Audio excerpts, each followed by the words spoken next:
Friends, welcomes to Vasantham Saravanan channel.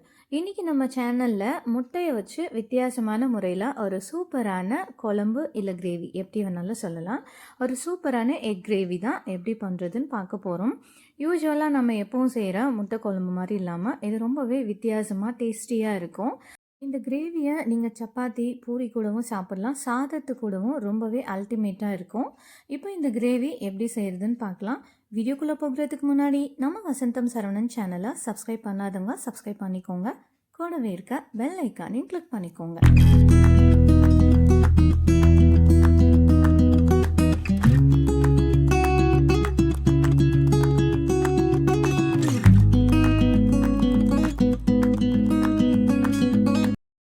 First இந்த முட்டை குழம்பு பண்ணுறதுக்காக 6 முட்டை எடுத்து வச்சுருக்கேன். இப்போ இந்த முட்டை எல்லாத்தையும் உடச்சி நம்ம ஒரு பாத்திரத்துக்கு மாற்றிக்கலாம். இந்த முட்டையை உடைக்கும் போது இதோட ஓடு இதில் விழுகாமல் நம்ம பார்த்துக்கணும். குட்டி குட்டியாக சம்டைம்ஸ் அந்த முட்டை ஓடு விழுந்துடும். அது சாப்பிடும்போது டிஸ்டர்பன்ஸாக இருக்கும். அதனால் கொஞ்சம் முட்டை ஓடு அதில் விழுகாமல் நம்ம பார்த்துக்கணும். இப்போ முட்டை எல்லாத்தையும் உடச்சி சேர்த்தாச்சு. இப்போ அடுத்ததாக இதில் கொஞ்சமாக மிளகுத்தூள் சேர்த்துக்கிறேன். குட்டி ஸ்பூனால் ஒரு ஸ்பூன் அளவுக்கு மிளகுத்தூள் சேர்த்துக்கிறேன்.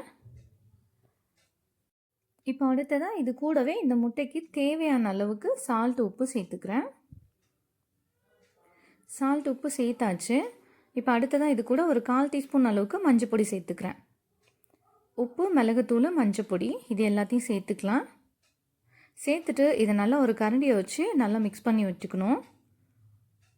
நம்ம சேர்த்துக்கிட்ட மிளகுத்தூள், மஞ்சத்தூள், உப்பு இது எல்லாமே நல்லா மிக்ஸ் ஆகி வரணும். இப்போ நல்லா முட்டையை அடித்து எடுத்து வச்சாச்சு. இப்போ அடுத்ததாக இன்னொரு பாத்திரம் எடுத்து வச்சுருக்கேன்.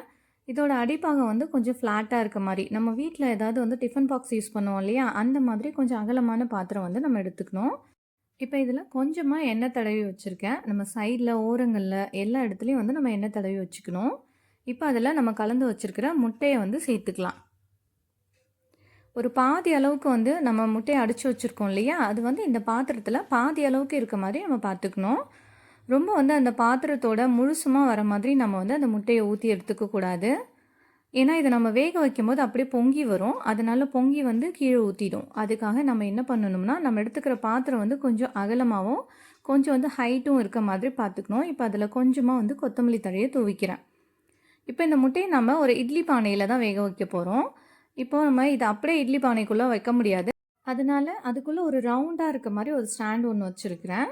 இந்த தண்ணி கொஞ்சம் ஓரளவுக்கு சூடான பிறகு நம்ம ரெடி பண்ணி வச்சுருக்கிற இந்த முட்டை பாத்திரம் ஊற்றி வச்சுருக்கோம் இல்லையா, அந்த பாத்திரத்தை நம்ம இப்போ அந்த ஸ்டாண்டு மேலே சென்டராக பார்த்து ப்ளேஸ் பண்ணி வச்சுக்கலாம்.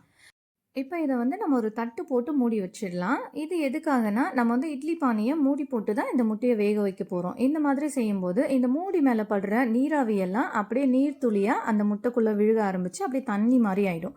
அதை அவாய்ட் பண்ணுறதுக்காக நம்ம இப்போ இந்த முட்டை மேலே ஒரு தட்டு போட்டு தான் வேக வைக்கணும். பாருங்கள், முட்டை நல்லா பொங்கி வந்திருக்கு. பொங்கிட்டு அழகாக அந்த நம்ம மூடி போட்ட தட்டே மேலே எலும்பி வந்திருக்கு பாருங்கள். அது மட்டும் இல்லாமல் அந்த தட்டு மேலே பார்த்திங்கன்னா இந்த இட்லி பாட்டோட நீராவியெல்லாம் பட்டு அப்படியே தண்ணியாக நிரம்பி இருக்குது. இந்த தண்ணியெல்லாம் நம்ம சப்போஸ் இந்த முட்டை மேலே மூடி போட்டு வைக்கலன்னா அந்த முட்டைக்குள்ளே இறங்கியிருக்கும். அதனால தான் இப்போ ஒரு கத்தியை வச்சு நம்ம செக் பண்ணிக்கலாம் முட்டை நல்லா வெந்துடுச்சா என்னன்னு சொல்லிட்டு. நம்ம நைஃப் வச்சு இந்த மாதிரி செக் பண்ணும்போது அதில் ஒட்டாமல் வந்திருந்ததுன்னா முட்டை நல்லா வெந்துடுச்சுன்னு அர்த்தம். இப்போ இது இட்லி பானையிலேருந்து எடுத்து வெளியே வச்சிடலாம். வெளியே வச்சுட்டு இது நல்லா ஆறின பிறகு நம்ம ஒரு கத்தியை வச்சு சைடில் ஃபுல்லாக அழகாக எடுத்து விட்டுட்டு அதுக்கப்புறமா இதை நம்ம முட்டையை வெளியே எடுத்துக்கலாம்.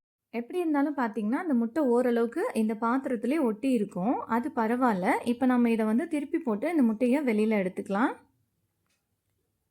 இப்போ இதை நமக்கு தேவையான ஷேப்க்கு அழகாக கட் பண்ணி எடுத்துக்கலாம். ஸ்கொயர் ஷேப்பில் நான் கட் பண்ணி எடுத்துக்கிறேன். இதை அழகாக இந்த மாதிரி குட்டி குட்டியாக கட் பண்ணி வச்சுக்கலாம். இப்போ முட்டை ரெடி ஆகிடுச்சு. இதுக்கு நம்ம அடுத்ததாக கிரேவி ரெடி பண்ண போகிறோம். அடுத்ததாக இப்போ இந்த முட்டை குழம்பு செய்கிறதுக்காக ஒரு 2 மீடியம் சைஸ் தக்காளி குட்டி குட்டியாக கட் பண்ணி எடுத்து வச்சுருக்கேன். அது கூடவே 3 வெங்காயம், மீடியம் சைஸ் வெங்காயம் குட்டி குட்டியாக கட் பண்ணி வச்சுருக்கேன். ஒரு 4 பச்சை மிளகா கீரல் போட்டு வச்சுருக்கேன். அது கூட கொஞ்சமாக கொத்தமல்லி எடுத்து வச்சுருக்கிறேன். இப்போ அடுத்ததாக ஸ்டவ் ஆன் பண்ணிவிட்டு ஒரு வானலியை ஹீட் பண்ணி வச்சுருக்கேன். இப்போ இந்த வானலி நல்லா சூடான பிறகு இதில் கொஞ்சமாக எண்ணெய் சேர்த்துக்கலாம். ஒரு 2லேருந்து ஒரு 3 ஸ்பூன் அளவுக்கு எண்ணெய் சேர்த்துக்கிட்டால் அதுவே போதுமானதாக இருக்கும். இப்போ இந்த எண்ணெய் நல்லா சூடான பிறகு இதில் ஒரு 1/2 ஸ்பூன் அளவுக்கு கடுகு சேர்த்துக்கிறேன். அடுத்ததாக நம்ம இதில் கொஞ்சம் மசாலா பொருட்கள்லாம் சேர்த்துக்க போகிறோம். அதுக்காக ஒரு 1/2 ஸ்பூன் அளவுக்கு ஜீரகம் எடுத்து வச்சுருக்கிறேன். கூடவே ஒரு அரை ஸ்பூன் அளவுக்கு சோம்பு, 2 பட்டை, ஒரு ஏலக்காய், 4 கிராம்பு எடுத்து வச்சுருக்கேன். இப்போ இது எல்லாத்தையும் நம்ம இந்த எண்ணெய் கூட சேர்த்துக்கலாம். அடுத்ததாக பிரியாணி இலை எடுத்து வச்சுருக்கிறேன். ஒரு 2லேருந்து 3 பிரியாணி இலை, அதையும் நம்ம இது கூட சேர்த்துக்கலாம் உடைச்சிட்டு. இப்போ நம்ம சேர்த்துக்கிட்ட இந்த மசாலா பொருட்கள் எல்லாம் நல்லா வறுபடணும். நல்லா வறுபட்டுட்ட பிறகு நம்ம பச்சை மிளகாய் கீறி வச்சுருக்கோம் இல்லையா, அதை வந்து நம்ம இது கூட ஃபஸ்ட்டு சேர்த்துக்கலாம். பச்சை மிளகாய் சேர்த்துட்டு அடுத்தது நம்ம கட் பண்ணி வச்சுருக்கிற வெங்காயத்தை இது கூட சேர்த்துக்கலாம். இப்போ இதை நல்லா நம்ம வதக்கி எடுத்துக்கலாம். வெங்காயம் சீக்கிரம் வதங்குறதுக்காக இதில் கொஞ்சம் போல் நான் உப்பு சேர்த்துக்கிறேன். உப்பு மஞ்சத்தூள் சேர்த்து நம்ம வதக்கும் போது சீக்கிரத்துலேயே வெங்காயமும் தக்காளியும் வதங்கி வந்துடும். ஓரளவுக்கு நல்லா வெங்காயம் வதங்கிட்ட பிறகு இதில் ஒரு 2 ஸ்பூன் அளவுக்கு இஞ்சி பூண்டு விழுது சேர்த்துக்கிறேன். வெங்காயம் வந்து இதுக்கு ரொம்ப கோல்டன் ப்ரௌன் கலர் ஆகணும்னு அவசியம் கிடையாது. ஓரளவுக்கு நல்லா வதங்கி வந்தாலே போதுமானதாக இருக்கும். 2 ஸ்பூன் அளவுக்கு இஞ்சி பூண்டு விழுது சேர்த்துக்கிறேன். இப்போ இஞ்சி பூண்டு விழுது சேர்த்துட்டு இதோட பச்சை வாசனை போகிற வரைக்கும் நம்ம இதை நல்லா வதக்கி எடுத்துக்கலாம்.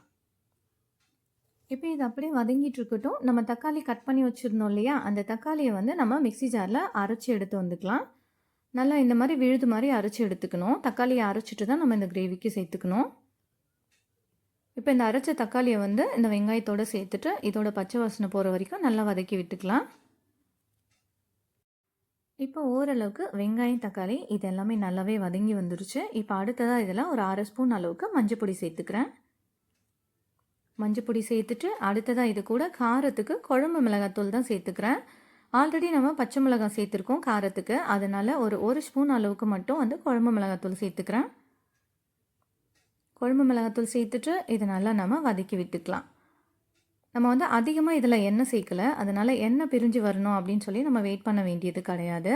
நம்ம சேர்த்துக்கிட்ட இந்த மிளகாத்தூள் மஞ்சத்தூள் இதோட ராஸ்மெல்லாம் போகிற வரைக்கும் இதை நல்லா நம்ம வதக்கி விட்டுக்கலாம். இப்போ அடுத்ததாக இந்த கிரேவிக்கு கொஞ்சமாக நம்ம தண்ணி சேர்த்து இதை வேக விட்டுடலாம். இதில் நம்ம அதிகமாக தண்ணி சேர்த்துக்க தேவையில்ல, கொஞ்சமாக மட்டும் தண்ணி சேர்த்து ஒரு 5 நிமிஷம் போல் இதை அப்படியே கொதிக்க விட்டுடலாம்.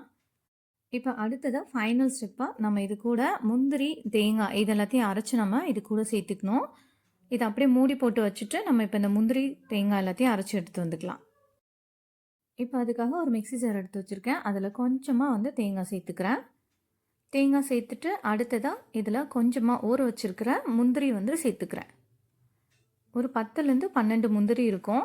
இதை வந்து சுடு தண்ணியில் ஊற வச்சுருக்கேன். அதை நம்ம இது கூட சேர்த்துக்கலாம். நம்ம தேங்காய் வந்து இந்த கிரேவிக்கு கொஞ்சமாக சேர்த்துக்கிட்டாலே போதுமானதாக இருக்கும். இப்போ அடுத்ததாக இது கூட ஒரு 1/2 ஸ்பூன் அளவுக்கு சோம்பு வந்து சேர்த்துக்கிறேன். இப்போ நம்ம முந்திரி ஊற வச்சுருக்கோம் இல்லையா, அந்த தண்ணியை வந்து வேஸ்ட் பண்ண வேணாம், அதையே சேர்த்து நம்ம இது கூட நல்லா விழுது மாதிரி அரைச்சி எடுத்து வந்துக்கலாம். நம்ம முந்திரி சேர்த்து இந்த விழுதை வந்து ரெடி பண்ணியிருக்கிறதால இது வந்து கிரேவிக்கு ரொம்பவே ரிச்சான ஒரு டேஸ்ட் வந்து கொடுக்கும். அதனால் தேங்காய் வந்து ரொம்ப அதிகமாக சேர்த்துக்க தேவையில்லை. இப்போ அடுத்ததாக நம்ம கட் பண்ணி வச்சுருக்கிற முட்டையை வந்து இது கூட சேர்த்துக்கலாம். முட்டை வேக வச்சு ஸ்கொயர் ஷேப்பில் கட் பண்ணி வச்சுருந்தோம் இல்லையா, அதை வந்து ஃபஸ்ட் நம்ம இந்த கிரேவி கூட சேர்த்துக்கலாம். இப்போ இதை சேர்த்துட்டு நல்லா இதை இந்த கிரேவியோட கலந்து விட்டுக்கலாம். இப்போ முட்டையை சேர்த்துட்டு அடுத்ததாக நம்ம முந்திரியெல்லாம் அரைச்சி வச்சுருக்கோம் இல்லையா, முந்திரி தேங்காய் சோம்பு அதை வந்து நம்ம இந்த விழுதை வந்து இது கூட சேர்த்துக்கலாம். இப்போ நம்ம அரைச்சி வச்சுருக்க அந்த முந்திரி தேங்காய் அதோட விழுதை வந்து நம்ம இந்த கிரேவியோட சேர்த்துட்டு ஒரு 2 நிமிஷம் வந்து ஒரு கொதி வந்ததுமே நம்ம இதை வந்து ஆஃப் பண்ணிடணும். ரொம்ப நேரம் வந்து இது கொதிக்கக்கூடாது. அப்படி ரொம்ப நேரம் கொதித்தாலும் இந்த கிரேவியோட டேஸ்ட் வந்து மாறி போயிடும். அதுக்காக நம்ம இந்த அரைச்சி வச்ச விழுதை சேர்த்துட்டு உடனேவே நம்ம ஆஃப் பண்ணிட்டோம்னாலும் அதுவும் ஒரு மாதிரி பச்சை வாசனையாக இருக்கும். இப்போ இந்த விழுதை வந்து சேர்த்தாச்சு. சேர்த்துட்டு இந்த கிரேவியோட நல்லா மிக்ஸ் பண்ணி விட்டுக்கலாம். இப்போ அடுப்பை வந்து சிம்மில் வச்சிடலாம். சிம்மில் வச்சுட்டு இது அப்படியே இந்த கிரேவியோட கலந்து கொதிக்க ஆரம்பிக்கும். அப்படி ஆரம்பிக்கும் போது நம்ம இதை நல்லா மறுபடிக்கும் மிக்ஸ் பண்ணிவிட்டு ஸ்டவ்வை ஆஃப் பண்ணிடலாம். ரொம்ப நேரம் கொதிக்க வேண்டியது அவசியம் கிடையாது. கிரேவி எந்த அளவுக்கு நமக்கு திக்காக வேணுமோ அந்த அளவுக்கு நம்ம வந்து தண்ணி சேர்த்துக்கலாம். இந்த விழுதை அரைக்கும் போதோ அப்படி இல்லாட்டி வெங்காயம் தக்காளி வந்து வதக்கி நம்ம தண்ணி ஊற்றுவோம் இல்லையா, அப்பயே வந்து நமக்கு தேவையான அளவுக்கு நம்ம தண்ணி சேர்த்துக்கணும். சப்போஸ் நீங்கள் சப்பாத்தி பூரிக்கு இந்த கிரேவியை யூஸ் பண்ண போகிறீங்க அப்படின்னாக்கா கொஞ்சம் திக்காகவே நம்ம வந்து ரெடி பண்ணிக்கலாம். சாதத்துக்கு தான் நம்ம வந்து சாப்பிட போகிறோம் அப்படின்னா அந்த டைம் வந்து கொஞ்சம் இந்த கிரேவியை தண்ணி மாதிரி நம்ம கொண்டு வந்துக்கலாம். இப்போ இந்த கிரேவியை நல்லா மிக்ஸ் பண்ணி விட்டாச்சு. இது ஓரளவுக்கு இப்போ கொதிக்க ஆரம்பிச்சிடுச்சு. இப்போ லாஸ்ட்டாக நம்ம இதில் கொஞ்சமாக கொத்தமல்லி தழையை தூவிட்டு இதை அப்படியே நம்ம இறக்கி வச்சிடலாம். பாருங்கள், இது நல்லா கொதிக்க ஆரம்பிச்சிடுச்சு. இந்த டைமில் கொத்தமல்லி தழையை தூவிட்டு நான் ஸ்டவ்வை ஆஃப் பண்ணிக்கிறேன். அவ்வளோதான், நம்மளோட சூப்பரான சுவையான முட்டை கிரேவி ரெடி ஆகிடுச்சு. இந்த முட்டை கிரேவியை நம்ம தோசை, இட்லி கூட கூட நம்ம சேர்த்துக்கலாம். சாதத்து கூடயும் ரொம்பவே சூட் ஆகும். சப்பாத்தி, பூரி எல்லாத்துக்குமே இந்த முட்டை கிரேவி ரொம்பவே சுவையாக இருக்கும். ஓகே ஃப்ரெண்ட்ஸ், கண்டிப்பாக இந்த எக் கிரேவியை உங்கள் வீட்டில் செஞ்சு பாருங்கள். செஞ்சு பார்த்துட்டு இதோட டேஸ்ட்டு எப்படி இருந்ததுன்னு கமெண்ட் பண்ணுங்கள்.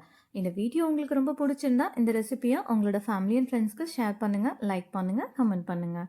தேங்க்ஸ் ஃபார் வாட்சிங்.